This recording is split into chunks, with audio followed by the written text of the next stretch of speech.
प्रश्न नंबर 1, कोयल की कूक सुनकर कवि की क्या प्रतिक्रिया थी। कूक का मतलब होता है कोयल जिस तरह से बोलती है उसकी उस आवाज को कूक बोला जाता है। प्रतिक्रिया यानी कि रिएक्शन, आपसे कोई बात हो रही है, आप उसके बदले में जो जवाब दे रहे हैं वो प्रतिक्रिया है। तो प्रश्न पूछा जा रहा है कि जो कोयल है जब वो कूकती है यानी जब वो आवाज़ निकालती है, अपनी कुछ गाती है, जैसा कि लोग कहते हैं कि कोयल बहुत मीठा गाती है, तो उसकी वो मीठी आवाज़ सुनकर कवि जो है वो कैसा रिएक्शन देता है, कैसी प्रतिक्रिया देता है। आधी रात में कोयल की कूक को सुनकर कवि जो है वो असहज हो उठता है, यानी कि अनकंफर्टेबल हो जाता है, यानी कि उसे कुछ सही नहीं लगता है। तो असहज हो जाता है किसकी आवाज़ सुनकर, कोयल की कूक को। कब? आधी रात को। वह सोचने लगा कि आधी रात में कोयल कूकने का क्या कारण हो सकता है, यानी अगर आधी रात में कोयल जो है कूक रही है तो इसका क्या कारण हो सकता है। और ये सोचकर कवि जो है वो असहज हो जाता है। कोयल या तो पागल हो गई है या फिर कवि को कुछ संदेश देना चाहती है। और कवि जो है फिर कोयल की कूक को सुनकर, जो कि एक सही समय नहीं होता है कोयल की कूकने का, क्योंकि वो आधी रात में जो है कूक रही होती है, तो इससे कवि को लगता है कि या तो कोयल पागल हो गई है या फिर वो कवि को कोई संदेश देने आई है। फिर उसने कहीं क्रांति की लपटें तो नहीं देखनी है जिसके बारे में दूसरों को बताती फिर रही हो। तो इस तरीके से कवि जो है वो क्रांतिकारी बातों को भी यहाँ पे कविता में पेश करता है और उसके तहत ये बात बताता है कि किस तरीके से कवि जो है ये समझता है कि आधी रात में अगर कोयल कूक रही है तो इसका मतलब वो मुझे कोई संदेश देना चाहती है। और कहीं उसने क्रांति की लपटों को तो नहीं देख लिया है। क्रांति की लपटों को यानी कि क्रांति के दौरान, आंदोलन के दौरान लोग जो गलत व्यवहार से पेश आते हैं, तो उस व्यवहार को देखकर कहीं वो घबरा कर वो संदेश देना तो नहीं आई है कि वो क्रांति की उसने जो लहर देखी है उसके बारे में वो कवि को आगाह कर दे, उसे संदेश दे दे जिसके बारे में दूसरों को वो बताती फिर रही है। तो इस तरीके से कोयल की कूक को सुनकर जो है कवि ये सोचने लग जाता है, वो असहज भी हो जाता है, डर जाता है, या फिर उसे ये कुछ गलत सा लगता है। प्रश्न नंबर 2, कवि ने कोकिल के बोलने के किन कारणों की संभावना बताई। यानी जो कोयल है जब वो आधी रात में आकर बोल रही है तो वो कौन कौन से कारणों को समझता है कि इन कारणों की वजह से है जो कोयल यहाँ पर आधी रात को कूक रही है। तो उसके कुछ कारण कवि को ये समझ में आते हैं जो कि इस प्रकार हैं कि पहला, वो पागल हो गई है। दूसरा, उसने दावानल की लपटें देख ली है। दावानल जो कि जंगल की आग होती है, जो कि अत्यंत गर्मी होने की वजह से और फसल के पकने की वजह से उनमें लग जाती है, तो उसे दावानल की लपटें कहते हैं।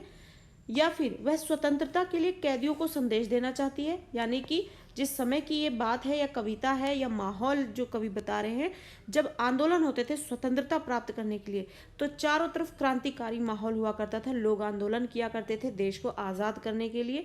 तो हो सकता हो कोयल ने उन क्रांतिकारियों को देख लिया हो जिसके लिए वो कैदियों को, यानी जो जेल में बंद है, उनको कुछ संदेश देना चाहती हो। या फिर क्रांतिकारियों के मन में देश प्रेम की भावना को और भी प्रगाढ़ यानी कि गहरा करने का संदेश देने आई है। या फिर उसने कुछ ऐसा देख लिया जिससे कि वो क्रांतिकारियों में और भी जोश भरना चाहती है, जिससे कि वो अपने देश प्रेम में जो और भी कुछ अपनी मेहनत से रंग ला सकते हैं, दिखा सकते हैं, वो करना शुरू कर दें। प्रश्न नंबर 3, किस शासन की तुलना जो है तम के प्रभाव से की गई है और क्यों।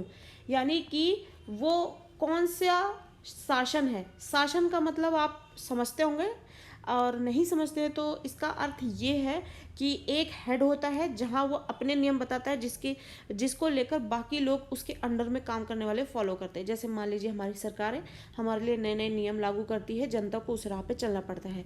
तो जो उस समय का शासन था, उस समय की जो सरकार थी, उसकी तुलना जो है वो तम से की गई है। तम यानी कि अंधकार। अंधकार जो कि एक नेगेटिव मीनिंग देता है किसी भी चीज़ का, उसका नेगेटिव पर्सपेक्टिव दिखाता है हमें। तो अब यहाँ पे प्रश्न पूछा जा रहा है कि उस समय का जो शासन था यानी जो सरकार थी उसकी तुलना जब अंधकार के प्रभाव से की गई है तो क्यों क्यों की गई है, वो ऐसा कौन सा उन्होंने काम किया था, हरकत की थी, या फिर देश में ऐसा बवाल मचाया था, या फिर जो है देश के लिए कुछ कुछ गलत हुआ था जिसकी वजह से उसको तम से जोड़ा जा रहा है, अंधकार से जोड़ा जा रहा है। तो पराधीन यानी परायों के अधीन होना, यानी कि गुलाम होना। पराधीन का मतलब क्या होता है? पर के अधीन। पर का मतलब होता है पराया, अधीन का मतलब अंडर में होना, तो इसका अर्थ हो गया गुलाम। तो जब भारत गुलाम था तो पराधीन भारत में यानी गुलाम भारत में अंग्रेजी शासन की तुलना तम से की गई है। तो उस समय का शासन किसका था? अंग्रेजी शासन का। तो हम गुलाम थे उस वक्त, तब की बात हो रही है, और उस वक्त जो है शासन कौन करता था? अंग्रेजी शासन, यानी कि अंग्रेजी सरकार जो है वो शासन करती थी। तो उसकी तुलना जो है भारतवासियों ने तम से की है, अंधकार से की है, क्योंकि अंग्रेजी शासक जो है वो देशवासियों पर अनेक प्रकार के अत्याचार कर रहे थे, यानी गलत व्यवहार कर रहे थे, जिसकी वजह से जनता जो है उसको अंधकार से जोड़ते हुए उस शासन को गलत ठहरा रही थी और क्रांतिकारी हो गई थी और आंदोलन कर रही थी, जिससे कि देश आज़ाद हो सके। वे हर प्रकार से भारतीयों का शोषण कर रहे थे। उनके खिलाफ आवाज उठाने वाले तथा आज़ादी की मांग करने वालों को जेल की काल कोठरियों में बंद कर दिया जाता था। यानी जो भी लोग आवाज उठाते थे कि देश को आज़ाद हो जाना चाहिए और उनका विरोध करते अंग्रेजी सरकार का, तो उनको जबरदस्ती जेल की काल कोठरियों में बंद कर दिया जा रहा था। तो इस तरीके से उनका शोषण हो रहा था और उनके साथ गलत व्यवहार हो रहा था, अत्याचार हो रहा था, तथा उन्हें नाना प्रकार का मतलब कई प्रकार की यातनाएं यानी कि पीड़ाएं और संकट दिए, मतलब परेशानियां, पीड़ा और परेशानी दी जाती थी। इसकी वजह से उस समय के जो ये शासन है उसकी तुलना तम के प्रभाव से की गई है, क्योंकि लोग अपने आप को आज़ाद करवाना चाहते थे, देश को आज़ाद करवाना चाहते थे। उसके लिए जब वो आंदोलन करते या गलत को गलत ठहराते तो अंग्रेजी शासन ज़बरदस्ती से जेल की काल कोठरियों में बंद कर देती और उनका शोषण करती भारतवासियों का, और साथ ही उन पर अत्याचार भी करती थी। प्रश्न नंबर 4, कविता के आधार पर पराधीन यानी गुलाम भारत की जेलों में दी जाने वाली यंत्रणाओं का वर्णन कीजिए। यानी जब भारत गुलाम था तब जेलों में किस प्रकार की यंत्रणा दी जाती थी। और हमने इससे पहले वाले प्रश्न में पढ़ा भी है कि देश के लोग जो है, नागरिक जो है, वो देश को आज़ाद करवाने के लिए कई आंदोलन करते हैं, क्रांतिकारी हो जाते हैं, और उसके जब इस राह पर वो चलते हैं ताकि देश को आज़ाद करा सके, तो अंग्रेजी सरकार ज़बरदस्ती उन्हें जेलों में बंद करके उनको परेशान करती थी, उनके साथ गलत व्यवहार करती थी, अत्याचार करती थी और उनका शोषण करती थी। तो यंत्रणा भी जो है वही है। तो वो कौन कौन सी यंत्रणा है, परेशानियां हैं जो उनको परेशान करते थे, किन किन तरीकों से? तो इसके कई तरीके बताए गए जिसके माध्यम से वो अंग्रेजी सरकार जो है भारतीयों को यातना देती थी। पहला, कैदियों को बेड़ियों तथा हथकड़ियों में बांधकर फिर छोटी छोटी कोठरियों में चोरों, लुटेरों और डाकुओं के साथ रखा जाता था। जैसा कि हमने कई बार फिल्मों में भी ये सीन देखे हैं कि कैदियों को ज़्यादा से ज़्यादा परेशान करने के लिए उन्हें बेड़ियों में बांधा जाता है, हथकड़ियाँ लगाई जाती हैं और फिर बांध कर उन्हें जेल में रखा जाता है, और उनके साथ जेल में चोर, लुटेरे और डाकू भी हुआ करते थे। दूसरी यंत्रणा थी, कैदियों से पशुओं के समान काम लिया जाता था। यानी पशुओं का, जैसे जिस तरीके से लोग पशुओं से काम लेते हैं, उनको दर्द हो रहा है, उनको थकान हो रही है, उनको भूख लग रही है या उनको पीड़ा हो रही है, लोग उसको नहीं समझते और उनसे काम लेते रहते हैं, उसी प्रकार से कैदियों से भी काम लिया जाता था पशुओं के समान। तीसरा, उन्हें भीषण यंत्रणा दी जाती थी, यानी वो परेशानियां, उनको इस लेवल तक परेशान किया जाता था जिसको बताया नहीं जा सकता शब्दों में। तो भीषण यंत्रणा दी जाती थी। वे ना तो मर सकते थे और ना ही चैन से जी पाते थे। अगला जो था वो ये कि उन्हें खाने को बहुत कम दिया जाता था तथा बात बात में गालियां भी दी जाती थी। अगला प्रश्न है, भाव स्पष्ट कीजिए। आपको कविता से पंक्तियां दी जा रही हैं जिससे कि आपको इसका अर्थ बताना है। पहला, मृदुल वैभव की रखवाली सी कोकिल बोलो तो। यहाँ कोयल से निवेदन किया जा रहा है कि तुम मृदुल वैभव वाली जो हो, जो रखवाली करने वाली हो, कुछ तो बोलो। तो यहाँ पे हमें इसका भाव प्रकट करना है। कोयल का स्वर जो है अत्यंत ही मधुर होता है, मृदुल होता है। मधुर यानी मीठा, मृदुल यानी कोमल। प्राचीन समय में भारत की गणना जो है वो वैभवशाली देशों में की जाती थी। तो वैभवशाली मतलब जिसके पास संपन्नता हो। जैसे कि हमने सुना सोने की चिड़िया कहा जाता था भारत को, क्योंकि वो वैभवशाली था भारत, तो उसकी गणना वैभवशाली देशों में की जाती थी। अंग्रेजों के अत्याचारपूर्ण शासन के बाद भी यहाँ यह वैभव जो है शेष है। कोयल भी उसी मधुर वैभव की रखवाली करने वाली है। जेल के आसपास कोयल अपना मृदुल वैभव, मधुर स्वर क्यों लुटा रही है? कोयल कुछ तो बताओ। और इस तरीके से यहाँ जो कवि हैं वो यहाँ पर कोयल से निवेदन कर रहे हैं। अगली जो पंक्ति है, हूँ मोट खींचता लगा पेट पर जुआ, खाली करता हूँ ब्रिटिश अकड़ का कुआं। तो यहाँ पर हमें पंक्ति से ही पता चल रहा है कि अंग्रेजी सरकार की अकड़ को दूर करने के लिए जो भारत का वासी है वो किस तरीके से जान की बाजी खेल रहा दिख रहा है इस पंक्ति में। तो इसका हमें भाव स्पष्ट करना है। स्वाधीनता सेनानियों को जेल में अनेक भीषण यात्राओं को सहना पड़ता था। जो स्वाधीनता यानी स्वतंत्रता प्राप्त करने के लिए जो सेनानी मेहनत करते थे, उनको जब जेल में जबरदस्ती बंद कर दिया गया तो उनको भीषण यातना सहनी पड़ती, तो उनके साथ बहुत गलत व्यवहार होता, उनसे पशुओं जैसा काम लिया जाता ताकि वे अपना स्वाभिमान तथा देश के प्रति अभिमान जो है वो भूल जाए। और स्वाधीनता सेनानी इन कार्यों को खुशी खुशी करके ब्रिटिश सरकार का घमंड जो है चूर चूर कर रहे थे। प्रश्न नंबर 6, अर्धरात्रि यानी आधी रात में कोयल की चीख से कवि को क्या अंदेशा है। यानी कि जब आधी रात में कोयल चीखती है या बोलती है या कूकती है तो कवि को क्या इससे अंदाजा लगाता है कि क्यों आधी रात में कोयल जो है वो बोल रही है। तो इसके कई अंदेशे लगाता है कवि, वो उनमें से कुछ कारण इस प्रकार हैं। पहला, कोयल बावली हो गई है, या फिर दूसरा, स्वाधीनता संग्राम के कैदियों को देखकर कोयल जो है वो द्रवित हो गई है यानी इमोशनल हो उठी होगी। यानी स्वाधीनता संग्राम यानी कि स्वतंत्रता की जो लड़ाई है उसमें भाग लेने के कारण भारत के वासियों को कैदी बना लिया गया है और उनके साथ जो गलत व्यवहार हो रहा है उसको देखकर कोयल जो है द्रवित हो उठी है, इसलिए वो रो रही है या चीख रही है या आधी रात में कूक रही है।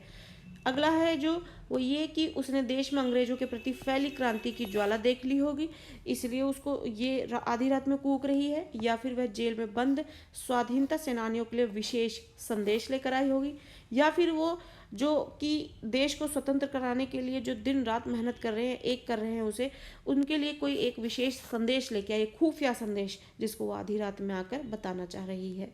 अगला प्रश्न है, कवि को कोयल से ईर्ष्या यानी जलन क्यों हो रही है। तो इसका जो उत्तर है वो ये है कि कवि को कोयल से इसलिए ईर्ष्या हो रही है क्योंकि कोयल स्वतंत्र है तथा आकाश भर में उड़ रही है और कवि 10 फुट की कोठरी में कैद होकर रह गया है। तो कोयल से इसलिए ईर्ष्या करता हुआ यहाँ पर कवि दिख रहा है। क्यों? क्योंकि कोयल जो है वो स्वतंत्र है, आज़ाद है, वो आज़ाद आकाश में अपने पंखों को फैलाकर उड़ रही है, लेकिन कवि जो है उसे 10 फुट की कोठरी मिली हुई है जिसमें वो कैद होकर रह गया है इतनी बड़ी धरती पर। अगला पॉइंट, कोयल पेड़ की हरी भरी शाखाओं पर अपना घोंसला बनाए हुए है जबकि कवि जो है वो काल कोठरी में बंद है। अगला पॉइंट, कोयल के गीतों को सुनकर लोग प्रसन्न होते हैं तथा वाह वाह कर उठते हैं जबकि कैदी कवि का रोना भी गुनाह है। यानी कि कैदी अगर सही भी है और कवि है वो अच्छे और बेहतरीन गीत सुना रहा है तो वो भी उसका वहाँ पर उसका रोना भी जो है अब गुनाह सा लोगों को लग रहा है। वहीं पर कोयल जो है वो मीठे मीठे गीत सुना रही है और लोग उसके गीत सुनकर वाह वाह कर रहे हैं और इसलिए कवि को ईर्ष्या हो रही है कोयल से। अगला प्रश्न है, कवि के स्मृति पटल पर यानी उसकी यादों में कोयल के गीतों की कौन सी मधुर स्मृतियां यानी मीठी यादें अंकित हैं जिन्हें वह अब नष्ट करने पर तुली है। यानी कि कवि जो है ऐसा क्या याद कर रहा है जिससे संबंधित कोयल से संबंधित जो उसके पास अच्छी और मीठी यादें हैं वो उसके यादों में सजो तो रखा है लेकिन अब वो उसको नष्ट करने पर तुली है। तो ऐसा क्या है? कवि के स्मृति पटल पर कोयल के गीतों की अनेक मधुर स्मृतियां हैं, जैसे कोयल बाग बगीचों में आम के पेड़ पर अपना मधुर गीत सुनाया करती थी जैसा कि हम सभी ने देखा है।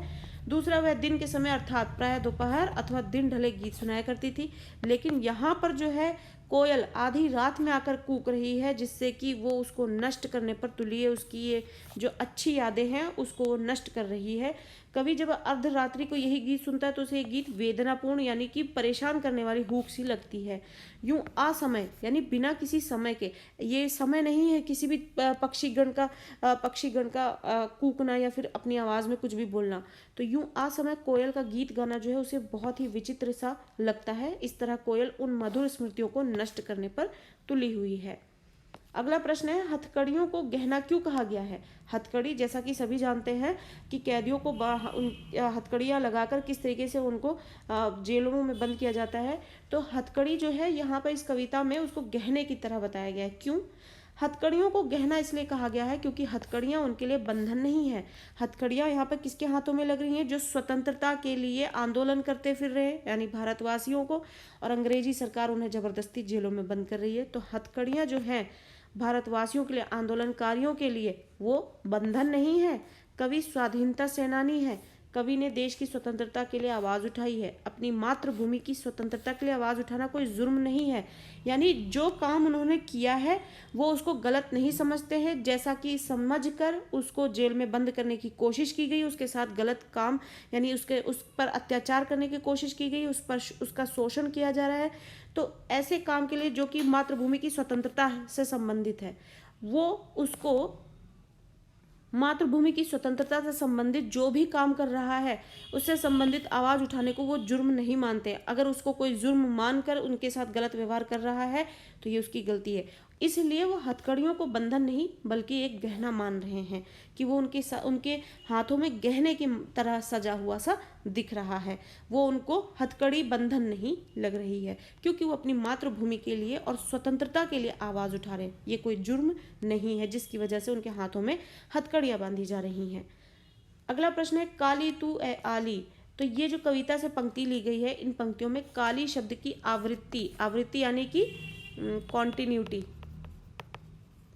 कॉन्टिन्यूटी जो है उससे उत्पन्न जो चमत्कार है उसका विवेचन करना है। तो इसलिए यहाँ पर जब कविता में हमें ये पंक्तियों में बार बार काली शब्द दिखता है तो काली शब्द जो बार बार आ रहा है उससे उत्पन्न होने वाला जो चमत्कार है कविता में वो हमें बताना है। तो इसकी आवृत्ति से जो चमत्कार उत्पन्न हुआ है वो ये है कि अंग्रेज सरकार के कुशासन यानी वो शासन जो सही तरीके से नहीं चल रहा है, गलत व्यवहार कर रहा है और गलत उसके प्रभाव भी दे रहा है, तो वो कुशासन की भयावहता का साकार चित्रण है। तो ये जो काली शब्द है इसका प्रभाव ये दिख रहा है, पहला कि अंग्रेजी जो सरकार है उसके कुशासन की भयावहता यानी उसका डरावनापन का चित्रण कर रहा है। काली यानी गलत व्यवहार, काला जो रंग है वो उसका जो अर्थ है वो नकारात्मकता में लिया जाता है यानी नेगेटिविटी में ली जाती है यानी गलत कामों से संबंधित लिया जाता है। अगला पॉइंट है इससे अंग्रेज सरकार के कुकृत्यों यानी कि गलत काम, कु मतलब गलत, कृत्यों मतलब काम, की कालिमा चारों ओर फैले होने का साक्षात आभास कराता है। तीसरा, इससे समाज में व्याप्त निराशापूर्ण वातावरण का चित्रण उपस्थित हो रहा है। तो ये 3 पॉइंट हैं, भयावह कुशासन का भयावहता, कुकृत्यों की कालिमा, व्याप्त निराशापूर्ण वातावरण। तो ये 3 पॉइंट है जो इस काली शब्द का अर्थ यहाँ पर दे रहे हैं कविता में। प्रश्न नंबर 11, काव्य सौंदर्य स्पष्ट करना है। पहली पंक्ति है किस दावानल की ज्वालाएं हैं देखी, यानी कौन सी दावानल यानी कि जो जंगल की आग है, उसको जीवन में कोई भी परेशानी होती है तो उससे उदाहरण से जोड़ा जाता है दावानल की ज्वालाओं से। तो किस दावानल की ज्वाला को देखा है, तो इसका जो उत्तर है ये कि भाव सौंदर्य है, लोगों में स्वतंत्रता के प्रति संघर्ष की भावना जंगल की आग की तरह भड़क उठी है जिसे शायद कोयल ने देख लिया है। तो इस पंक्ति के माध्यम से कवि जो है हमें ये बताना चाह रहे हैं कि जिस तरीके से जंगल की जो आग होती है थोड़ी सी लगे और एक बार में ही इतना बड़ा प्रभाव दिखाती है, भीषण आग लग जाती हुई जंगल में दिखाई देती है, उसी तरीके से जो स्वतंत्रता के लिए जो संघर्ष की भावना है वो पूरे देश में भड़क उठी है उस दावानल की ज्वाला की तरह, जिसे शायद कोयल ने देख लिया है और इसलिए आधी रात में वो कूक रही है। इसका जो शिल्प सौंदर्य है वो इस प्रकार है। इस पंक्ति की भाषा जो है वो तत्सम शब्द युक्त खड़ी बोली है। और दूसरा, दावानल की ज्वालाओं में रूपक अलंकार है। रूपक अलंकार क्यों है, क्योंकि ये संघर्ष की भावना में रूपी जंगल की आग के बारे में बोला जा रहा है। जिस तरीके से जंगल की आग होती है वैसे ही यहाँ पर स्वतंत्रता से संबंधित संघर्ष की भावना फैल रही है। तो यहाँ पर एक उदाहरण दिया जा रहा है जो उसी की तरह से दिख रहा है, तो ये रूपक अलंकार है। अगला है पॉइंट, कोयल के साथ संवाद के कारण मानवीकरण अलंकार है। आप रूपक अलंकार और मानवीकरण अलंकार से संबंधित बहुत सारे शॉर्ट्स जो है इस चैनल पर देख सकते हैं, आपको बहुत अच्छे से समझ में आ जाएंगे कि रूपक अलंकार और मानवीकरण अलंकार क्या है। अगर आपको इससे संबंधित प्रश्नों को चाहिए या फिर आपको ये टॉपिक समझ में नहीं आता तो आप हमें कमेंट कर सकते हैं, जिससे हम आपके लिए एक वीडियो लाएंगे। आपको पूरे अलंकार जो है बहुत अच्छी तरीके से समझ में आ जाएंगे, क्योंकि आपके परीक्षाओं में इससे संबंधित आपको 1-2 प्रश्न तो जरूर ही मिलते हैं। अगला जो पॉइंट है इसमें का शिल्प सौंदर्य, वो है काव्य पंक्ति प्रश्न शैली में है। यानी यहाँ पे प्रश्न पूछा जा रहा है, इस सेंस में कविता की ये लाइन लिखी है, तो ये काव्य पंक्ति जो है वो प्रश्न शैली में है। तो इस तरीके से ये इसका शिल्प सौंदर्य हो गया। अगला जो पंक्ति यहाँ पे ली गई है कविता से, तेरी गीत कहावे व रोना भी है मुझे गुना। यहाँ पर यानी कवि जो है कोयल से जल रहा है और वो ईर्ष्या कर रहा है और कह रहे हैं कि तेरे जो गीत हैं लोग उसे वाह वाह करते हैं और मैं अगर रो दूँ तो वो भी गुनाह है।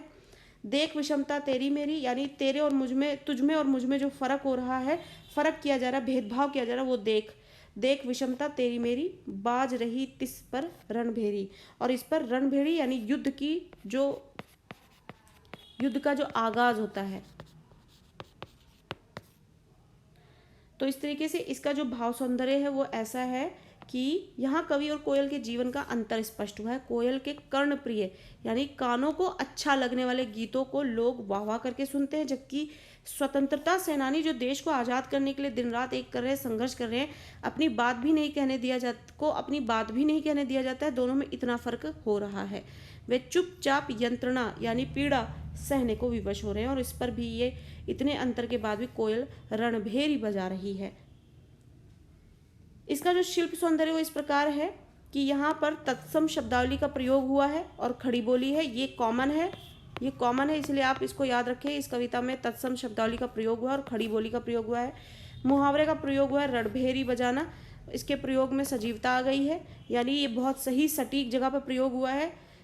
तेरी मेरी वाह गुनाह में स्वर मैत्री यानी कि ऐसे शब्द जो सुनने में एक जैसे लगे, तेरी मेरी, तो एक लय बन रही है, तो जिसको कहा जाता है स्वर मैत्री, तथा अनुप्रास अलंकार भी है इसमें।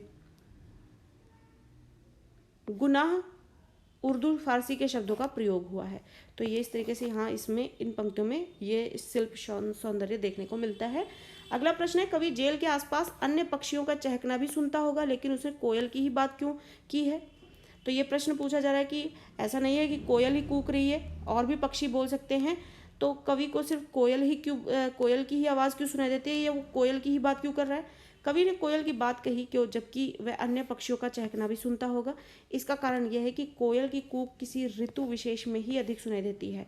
यानी जब आप सभी ने सुना होगा कि गर्मियों में जब आम के पेड़ों पर आम आ जाते हैं या आम बौरें आई होती यानी फूल खिले होते हैं, तब से कोयल जो है उस पर कूकने लगती है। तो एक मौसम विशेष होता है जब हमें कोयल की आवाज़ सुनाई देती है, जबकि अन्य पक्षी जो है साल भर चहकते रहते हैं। कोयल आधी रात में बोलकर कुछ विशेष संदेश देने का आभास कराती है।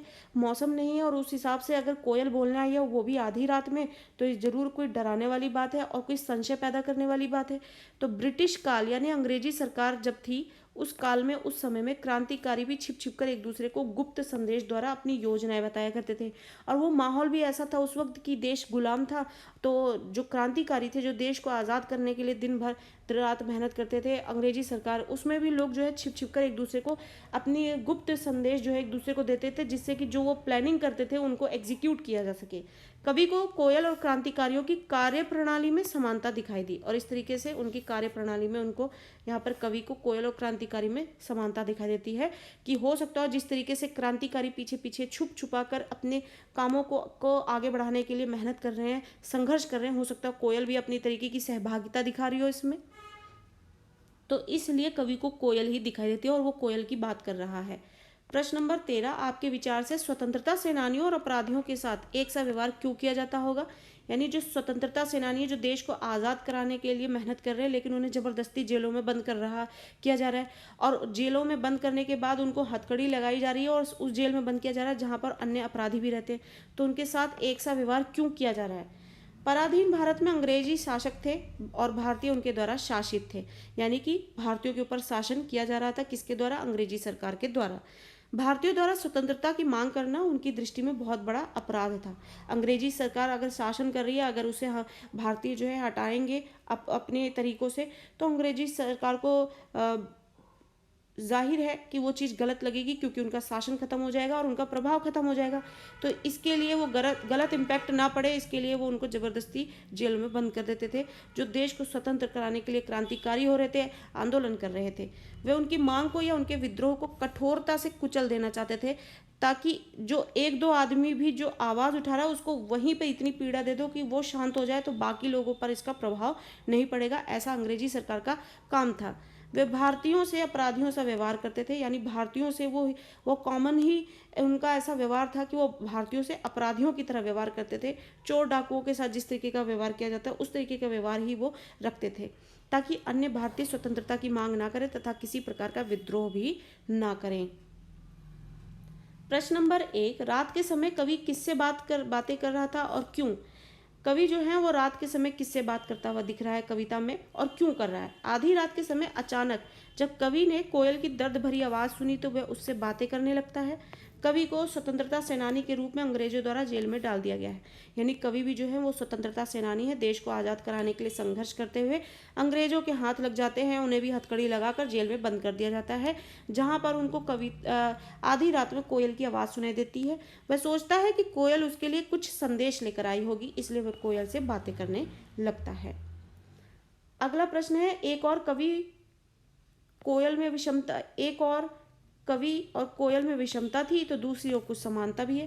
कहने का अर्थ है कि यहाँ कविता में एक बार हमें कवि और कोयल में जो है भेदभाव होता हुआ दिखाई दे रहा है, और एक और हमें दोनों में समानता भी दिखाई जा रही है। तो उन समानताओं का उल्लेख हमें करना है। कवि और कोयल दोनों ही परतंत्र यानी गुलाम भारत में रहने वाले थे।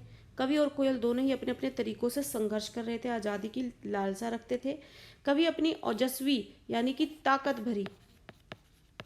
ताकत और जोश भरी कविताओं के माध्यम से लोगों में देशभक्ति जगाने का काम कर रहे थे, तो कोयल अपनी जोशीली आवाज़ द्वारा लोगों में स्वतंत्रता का दावानल भड़का रही थी, जंगल की आग। तो दोनों ही जो है इनमें ये कॉमन चीज़ देखने को मिलती है कविता के अंदर। अगला प्रश्न है, कवि का रोना भी गुनाह है? यानी कोयल जो है वो खुले आसमान में उड़ भी रही है और साथ ही अपने गीत से लोगों को मोहित भी कर रही है और लोग उसकी बातों पे वाह वाह कर रहे हैं। और वहीं पर एक कवि और स्वतंत्रता सेनानी अगर रो भी रहा है बिना किसी गलत काम के, जुर्म के भी वो कैद है, तो लोगों को उसका रोना भी गुनाह लगता है, यानी गलत काम लगता है। इसके माध्यम से किन परिस्थितियों का पता चल रहा है? कवि का रोना भी गुनाह है से पता चलता है कि तत्कालीन यानी उस समय गुलाम भारत में क्रांतिकारियों पर बहुत ही अत्याचार किए जा रहे थे, यानी वो लोग जो भारत को स्वतंत्र कराने के लिए क्रांतिकारी हो रहे थे और आंदोलनकारी हो रहे थे, उन पर बहुत अत्याचार किया जा रहा था, उन्हें बहुत तड़पाया परेशान किया जा रहा था।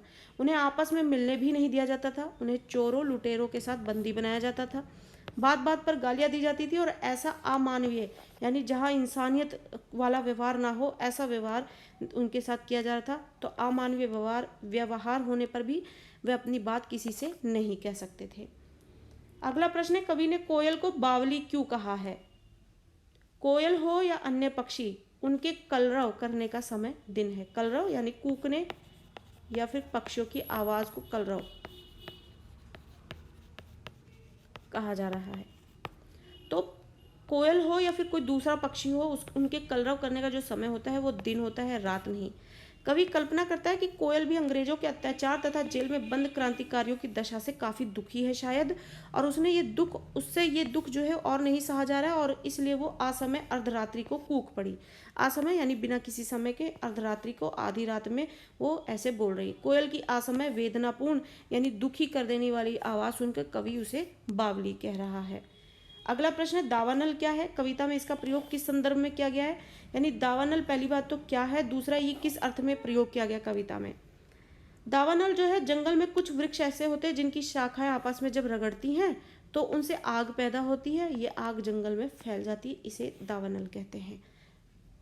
कविता में दावानल का प्रयोग अंग्रेजी सरकार के शोषण और अत्याचारपूर्ण व्यवहार के विरुद्ध, उनके खिलाफ, विरुद्ध का मतलब खिलाफ, जनमानस में बढ़ते आक्रोश के लिए किया जा रहा है। यानी पूरी जनता में जो गुस्सा है वो बढ़ता ही जा रहा है। किसके खिलाफ? जो अंग्रेजी सरकार शोषण कर रही है और अत्याचारपूर्ण व्यवहार कर रही है लोगों के साथ। तो ये दावानल की आग की तरह फैलता जा रहा है। तो इसके लिए इस कविता में प्रयोग हुआ है दावानल का। अगला प्रश्न है, कवि ने कोयल को मरने के लिए मदमाती कहा है, इसका आशय समझाइए। मरने के लिए मदमाती से अर्थ है, कोयल को मरने के लिए मदमाती का आशय यह है कि पराधीन भारत यानी गुलाम भारत में अंग्रेजों ने अपने बर्बरतापूर्ण यानी बहुत ही कठोर व्यवहार से अत्याचार की सारी सीमाएं पार कर दी, अपनी सारी हदें उन्होंने तोड़ दी थी। इस हद तक वो बुरा व्यवहार लोगों के साथ करते थे। वे स्वतंत्रता की आवाज़ उठाने वालों को हर तरीके से कुचल देते थे। ऐसे में कोयल द्वारा स्वतंत्रता के गीत गाकर भारतीयों में देश प्रेम जगाना मरने के समान है। ऐसे में कवि को ऐसा लगता है कि कोयल भी जो है क्रांतिकारी हो रही है, आंदोलनकारी हो रही है, क्योंकि वो आधी रात में कूक कर लोगों में देश प्रेम बढ़ा रही है। तो अगर जिस तरीके से यहाँ पर हो रहा है, अंग्रेजी सरकार स्वतंत्रता की आवाज़ और गुहार लगाने वालों के साथ बुरा व्यवहार कर रही है, तो वो भी ऐसे ही मरने वाला काम कर रही है, जो कि यहाँ पर अंग्रेजी सरकार उन आंदोलनकारियों के साथ करता है। अगला प्रश्न है, शासन की करनी भी काली, यानी जो सरकार है वो जो भी काम कर रही है वो काली है। काली यानी बुरे हैं। उसके माध्यम से लेखक ने किस करनी की ओर संकेत किया है? पराधीन भारत में अंग्रेज भारतीयों का शोषण कर रहे थे, यानी भारत को गुलाम बनाकर अपना फिर उनका शोषण करना, यह अंग्रेजों का काम था। अंग्रेजी सरकार यही कर रही थी। स्वतंत्रता की आवाज़ उठाने वालों को जेल में डाल दिया जाता था और मार दिया जाता था। निर्दोष भारतीयों को भी मारने में वे पीछे नहीं हटते थे। निर्दोष जिन्होंने कोई दोष ना किया हो या फिर गलत काम ना किया हो, या फिर वो क्रांतिकारी नहीं हो रहे, ना आंदोलनकारी हो रहे, शांति से बैठे हैं, उन भारतीयों को भी वो मारने में पीछे नहीं हटते थे। वे किसान, मजदूर, दुकानदार, हर किसी पर अत्याचार कर रहे थे। उनके इन्हीं कार्यों को कवि ने शासन की करनी भी कहा है। अगला प्रश्न है, मोहन के व्रत पर के माध्यम से किस मोहन की बात की गई है? मोहन के व्रत पर के माध्यम से मोहनदास करमचंद गांधी को मोहन यहाँ पर कहा गया है। मोहन के व्रत यानी कि गांधी जी ने जो व्रत धारण किया था कि बिना किसी हिंसा के जो है देश को आज़ाद कर लेंगे, और वही उसी तरीके का इस्तेमाल करते हुए देश को आज़ाद करने की पूरी कोशिश कर रहे थे। तो यहाँ पर मोहन का इस्तेमाल करके मतलब कि यहाँ पर मोहनदास करमचंद गांधी जी के बारे में बात की जा रही है। अगला प्रश्न है, कवि ने आज़ादी के गीत गाती कोयल के माध्यम से क्या कहना चाहा है? तत्कालीन परतंत्र भारत में परतंत्रता यानी गुलामी से मुक्ति पाने की जो लालसा है यानी चाहत है, सभी में जग चुकी थी। कवि कोयल से जब आज़ादी का अलख जगाने वाले गीत सुनता है, तब उसे जेल में बंद जो स्वाधीनता सेनानी हैं उनकी दशा से दुखी देखता है। यानी उसे जब जेल में वो बंद स्वाधीन सेनानियों को देखता है तो उनकी दशा को देखकर वो दुखी होता है। तो वह समझ जाता है कि कोयल के मन में भी देश प्रेम की भावना बलवती यानी कि मजबूत हो रही है। कोयल देश को स्वतंत्र कराने के लिए लोगों में अंग्रेजों के प्रति विद्रोह के बीज बो रही है, और ये देखकर कवि ने कहना चाहा है कि देश को गुलामी से मुक्ति के लिए मनुष्य ही नहीं बल्कि पशु पक्षी भी प्रयास कर रहे हैं। तो इस तरीके से जिस तरीके से भारत का हर वासी जो है अपने देश को आज़ाद करने के लिए क्रांति कर रहा था, आंदोलन कर रहा था, और अंग्रेजी सरकार उनके साथ दुर्व्यवहार कर रही थी, उसी के साथ ही देखा जा रहा था कि पशु पक्षी भी जो है अपने प्रयासों के माध्यम से देश को आज़ाद करने में लगे हुए हैं। तो कवि ने इसलिए आज़ादी के गीत गाती कोयल के माध्यम से ये बताना चाहा है कि पशु पक्षी भी देश को आज़ाद कराने में अपने प्रयासों में पीछे नहीं दिख रहे थे। और कोयल जो है अपने प्रयासों के माध्यम से क्या कर रही थी? अर्धरात्रि को बिना समय, उसका समय है जब वो पेड़ों पे आम के बौर लग जाती हैं, यानी आम के फूल लग जाते हैं आम पनपने से पहले, या फिर आम हो जाते हैं, पक जाते हैं, तब पेड़ पर जो है कोयल कूकती हुई नज़र आती है।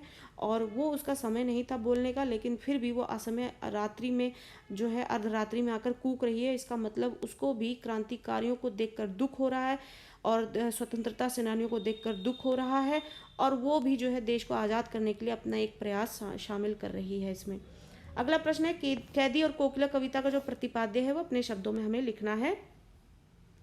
कैदी और कोकिला पाठ के माध्यम से पराधीन भारत में अंग्रेजी सरकार का जो शोषण तंत्र है, शोषण तंत्र यानी वो जो लोगों के साथ दुर्व्यवहार करने के जो तरीके नियम है, उसका वर्णन यहाँ पर किया गया है, जिसमें अंग्रेजों द्वारा भारतीयों पर किए जाने वाले अत्याचार का मर्मस्पर्शी यानी दिल को छू लेने वाला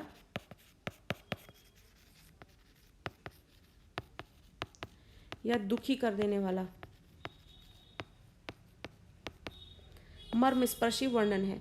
स्वयं कवि भी जो है वो स्वतंत्रता सेनानी है, उसके रूप में वो जेल में बंदी रहा है। उसने जेल में बंद कैदियों के साथ किए जाने वाले अत्याचारों का वर्णन किया। यहाँ पर उसने कोयल के माध्यम से जनता को ये संदेश देना चाहा है कि यह समय मधुर गीत गाने का नहीं है बल्कि मुक्ति के गीत गाने का है।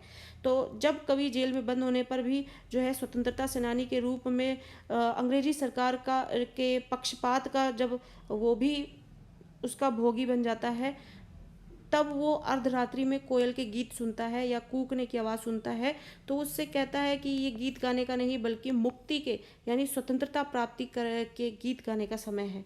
उसकी बातों से जनता में अंग्रेजों के प्रति आक्रोश भर उठता है और भड़क जाता है। यही संदेश लेकर दिन में मधुर कर्णप्रिय गीत सुनाने वाली कोयल अर्धरात्रि में वेदना भरी यानी दुख भरी आवाज़ में हूक उठा रही है। यानी वो यहाँ पे अपने दुख को यहाँ पर बयां कर रही है कि स्वतंत्रता सेनानियों के साथ किस तरीके से गलत किया जा रहा है। देश को आज़ाद करने में हम भी पीछे नहीं रहेंगे, और इस तरीके से लोगों में जोश तो जगा ही रही है, साथ ही अपने दुख को भी बयां कर रही है कि किस तरीके से लोगों के साथ अत्याचार भी हो रहा है। तो कैदी और कोकिला कविता में किस तरीके से कोयल के माध्यम से देश गुलाम भारत जो है उसकी दशा भी दिखाई गई है, और साथ ही पशु पक्षी भी पीछे नहीं थे अपने प्रयासों में देश को आज़ाद कराने के लिए। ये इस कविता के माध्यम से यहाँ पर बयां किया गया है। आई होप कि आपके ये टर्म टू एग्जामिनेशंस के लिए जो क्वेश्चन आंसर इस कविता पाठ से संबंधित हमने यहाँ पर किए हैं बहुत हेल्पफुल होंगे। आपको सारे प्रश्न जो हैं उसके उत्तर के साथ समझ में आ गए होंगे। इसी तरीके की और वीडियोस पाने के लिए चैनल के साथ बने रहें। वीडियो अच्छी लग रही है तो इसे जरूर लाइक करें, ज़्यादा से ज़्यादा शेयर करें, जिससे कि टर्म टू एग्जामिनेशन जो है वो बेहतरीन हो सके, हर कोई अच्छा स्कोर कर सके। और चैनल को